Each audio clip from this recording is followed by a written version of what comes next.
संघर्ष की सच्ची कहानी। प्राचीन समय की बात है।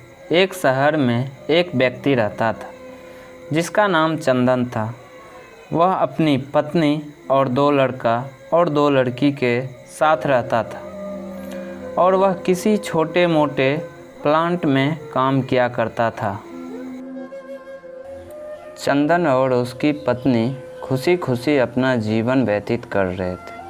समय का चक्र बीत रहा था और उनके लड़का लड़की बड़े होते जा रहे थे।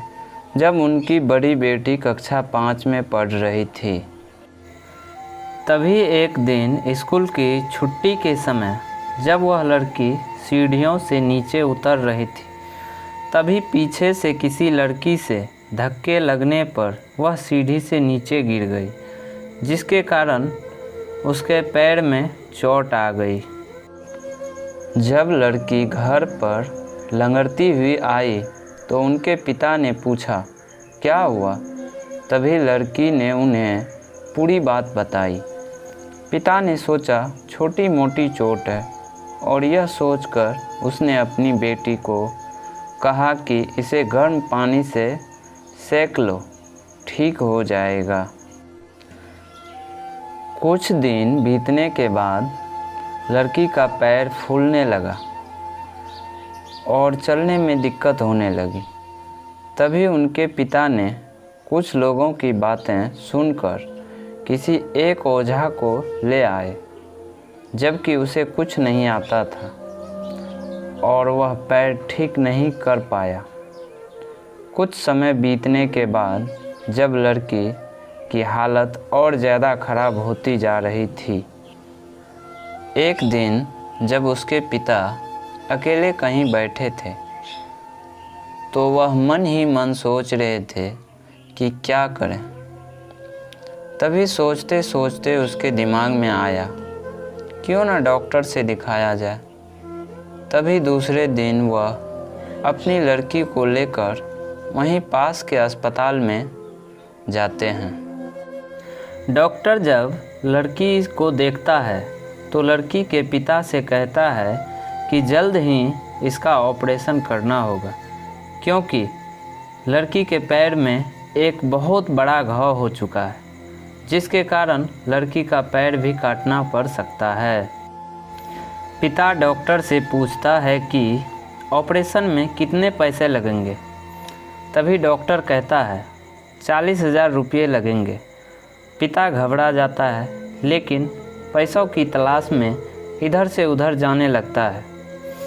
इधर उधर भाग दौड़ करने के बाद पैसे की व्यवस्था कर लेता है और लड़की का ऑपरेशन हो जाता है। ऑपरेशन के बाद लड़की अपने घर पर आ जाती है और लड़की के पैर में कुछ सुधार ना होने के कारण पिता चिंतित रहने लगता है।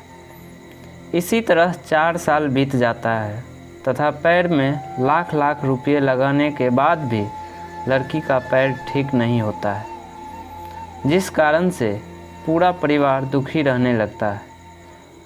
कुछ समय बीतने के बाद लड़की का विवाह हो गया और लड़की के जीवन में खुशहाली आ गई। पिता सोचता है कि अब सब कुछ ठीक हो गया है, संघर्षों का दौर खत्म हो गया, परंतु किस्मत को कुछ और ही मंजूर था। एक दिन जब वह बाजार जा रहा था, तभी पीछे से किसी ट्रक के द्वारा उसका एक्सीडेंट हो गया, जिसके कारण उसके सर में गंभीर चोट आ गई। चंदन 1 महीने तक बिस्तर पर ही पड़ा रहा। 1 महीने के बाद ठीक होने पर वह सोचा कि अब सब कुछ ठीक हो जाएगा। तभी उसकी पत्नी का स्वास्थ्य खराब होने लगा और वह बीमार पड़ गई। यहाँ वहाँ छोटे डॉक्टरों को दिखाने के बाद तबीयत और बिगड़ गई, जिसके कारण उन्हें वाराणसी के BHU अस्पताल में ले जाना पड़ा। वहाँ जाकर पता चला कि उसकी पत्नी के पेट में गंभीर बीमारी हो गई है, परंतु चंदन को यह विश्वास था कि उसकी पत्नी ठीक हो जाएगी। और चंदन इसी विश्वास के साथ अपनी पत्नी को हमेशा वाराणसी के अस्पताल में ले जाने लगा। कुछ समय बीतने के बाद पत्नी की तबीयत सुधार आने लगी। चंदन सोचा कि अब सब कुछ ठीक हो जाएगा। एक बार जब वह अपनी पत्नी को वाराणसी के अस्पताल में ले गया, डॉक्टर ने सभी रिपोर्ट को देखते हुए कहा, सब कुछ ठीक है। चंदन बहुत ही खुश हुआ और वह अपने पत्नी के साथ अपने शहर वापस आ गया। अगली सुबह सब कुछ ठीक था। चंदन का बड़ा और छोटा बेटा दोनों स्कूल चले गए और चंदन अपने काम पर चला गया। बड़ा बेटा स्कूल में सोच रहा था कि चलकर माँ से कुछ बातें करेंगे।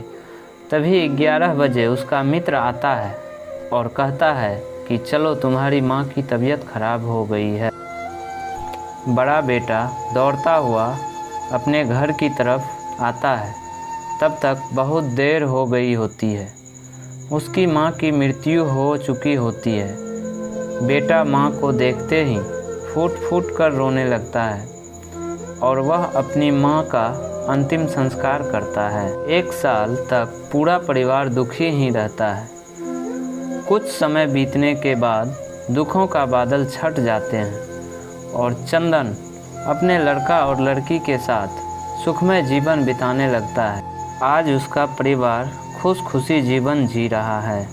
दोस्तों, जीवन में सुख और दुख दिन और रात की तरह होते हैं, जो कभी अस्थायी नहीं रहते।